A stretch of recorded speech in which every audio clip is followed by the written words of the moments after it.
এই সিজনটাতে প্রচুর আমড়া পাওয়া যায় আর আমড়ার সিজনে আমড়ার আচার না খেলে কি হয় বলুন তো। আসসালামু আলাইকুম বন্ধুরা, কেমন আছেন? আশা করি সবাই ভালো আছেন। নতুন আরও একটি ভিডিও দেখার জন্য সকলকে আমন্ত্রণ জানাচ্ছি। এতক্ষণে নিশ্চয়ই বুঝতেই পারছেন আজকে আমি আপনাদের সাথে শেয়ার করব আমড়ার আচার। আর আমড়ার আচার এতটাই লোভনীয় আর খুবই অল্প উপকরণে এতটাই মজার হয় যে যারা আমড়া পছন্দ করে তারা এর স্বাদ ঠিকই বুঝবে। তো এর জন্য এখানে আমি বেশ কয়েকটা আমড়াকে ভালো করে কেটে এভাবে ধুয়ে নিয়েছি। আজকে আমড়ার মাঝখানের অংশটা নেব না, এভাবে কেটে নিয়েছি। এবার একটি প্যানের মধ্যে তেল দিয়ে দিব, তেলের মধ্যে দিয়ে দিব গোটা রসুন আর শুকনো মরিচ। এগুলো একটু লাল লাল করে ভেজে নেব। আর এগুলো ভেজে নিলে আর এই আমড়ার আচারটা কিন্তু আজকে আমি খুব বেশি উপকরণ ব্যবহার করব না, সিম্পল কয়েকটা উপকরণেই ব্যবহার করব। কিন্তু এই আমড়ার আচার এতটা সুস্বাদু আর এটা কিন্তু নর্মালি রেখে অনেক দিন পর্যন্ত খাওয়া যাবে। তারপর এখানে ভালো করে আমড়াগুলো দিয়ে দিব। আমড়াগুলো তেলের মধ্যে একটু ভালো করে ভেজে নেব। কোনো প্রকার রোদে দেওয়া ঝামেলা ছাড়াই কিন্তু এই আমড়ার আচার রাখতে পারবেন। আর আমড়ার আচারটা কিন্তু খুবই সুস্বাদু হয়, বাসায় একবার এভাবে বানালেই বুঝতে পারবেন। তারপর এখানে পরিমাণ মতো দিয়ে দিব হলুদ গুঁড়ো, মরিচের গুঁড়ো। এগুলো আসলে খুব বেশি দেওয়ার প্রয়োজন নেই, যে যেমন ঝাল খেতে পছন্দ করে তেমন মরিচের গুঁড়া দিবে। যেহেতু এখানে শুকনা মরিচ দিয়েছি সেখান থেকেও কিন্তু একটা ঝাল হবে। তারপর এখানে দিয়ে দেব জিরার গুঁড়ো। এই সবগুলো উপকরণ দিয়ে একটু ভালো করে মিশিয়ে নেব। একটু নেড়েচেড়ে ভালো করে মিশিয়ে নিতে হবে। আর প্রথম থেকে শেষ পর্যন্ত চুলার আঁচটা কিন্তু একদম মিডিয়াম হিটে রাখতে হবে, কারণ দেখা যাবে একটু বাড়িয়ে দিলে আমড়াগুলো উপর থেকে তাড়াতাড়ি লাল হয়ে যাবে, সিদ্ধ হবে না, মানে ভিতরে কাঁচা থেকে যাবে। তাই এর চুলার আঁচটা কিন্তু একটু কমিয়ে রাখতে হবে। তারপরে শুকনো উপকরণগুলো ভালো করে মিশিয়ে এখানে আমি একটু পাঁচফোড়নের গুঁড়ো দিয়ে দিব। তো পাঁচফোড়নের গুঁড়োটা আমার বাসায় করা ছিল, সেটা দিয়েছি। আপনারা চাইলে যে কেনা পাঁচফোড়নের গুঁড়োটা পাওয়া যায় সেটাও কিন্তু ব্যবহার করতে পারবেন।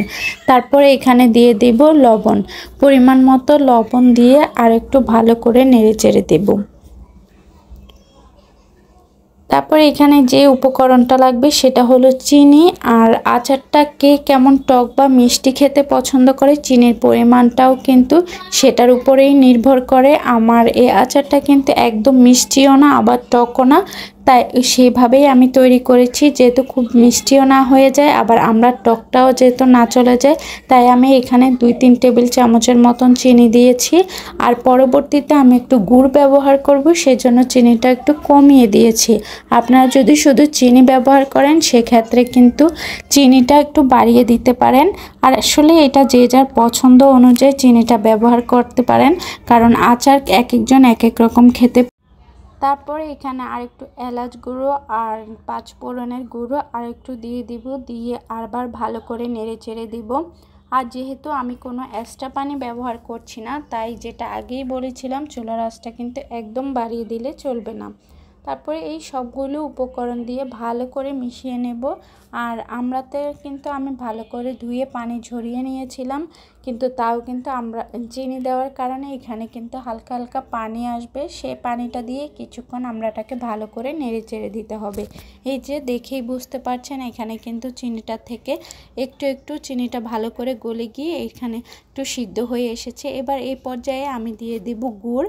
আর এখানে যে গুড়টা দিলে কিন্তু এটার স্বাদটা কিন্তু সত্যি দ্বিগুণ বেড়ে যায়। গুড়টা দিলে যেমন একটা এক্সট্রা ফ্লেভার আসে, এর স্বাদও কিন্তু বেড়ে যায়, কালারটাও কিন্তু খুব সুন্দর আসে। তাই এক পর্যায়ে আমি গুড়টা দিয়ে দিলাম।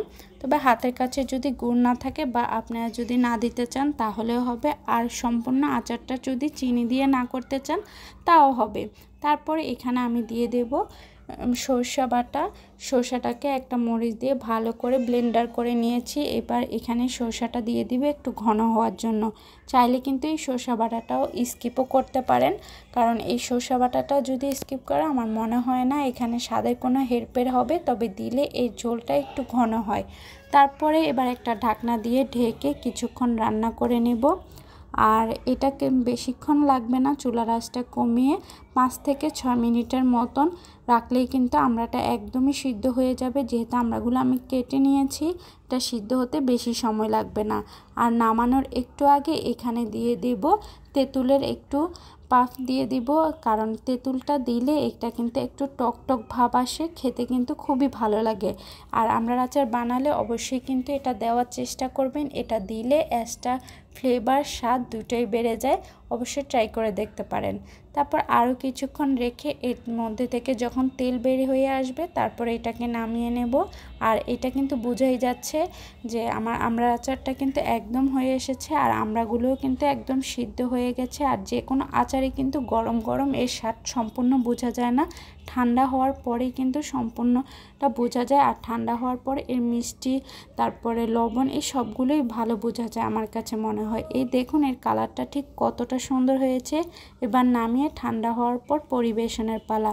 এটা কিন্তু নর্মালি 20-25 দিন খেতে পারবেন। আর ফ্রিজে রাখলে তো অনায়াসেই অনেক দিন পর্যন্ত খেতে পারবেন, 2-4 মাস পর্যন্ত। আমি আমড়ার আচারটা অল্প করেই বানিয়েছিলাম, তাই এখানে কোনো প্রকার ভিনেগার দিইনি। আপনারা যদি বেশি করে বানান, অনেক দিন সংরক্ষণ করতে চান, সেক্ষেত্রে 2-3 টেবিল চামচের মতন ভিনেগার দিয়ে দিবেন। এই তো মজাদার আমড়ার আচার একদমই রেডি। কেমন লাগলো ভিডিওটি অবশ্যই জানাবেন। ভালো লাগলে লাইক কমেন্ট শেয়ার করে আমার পাশেই থাকবেন। আজ এই পর্যন্তই, আল্লাহ হাফেজ।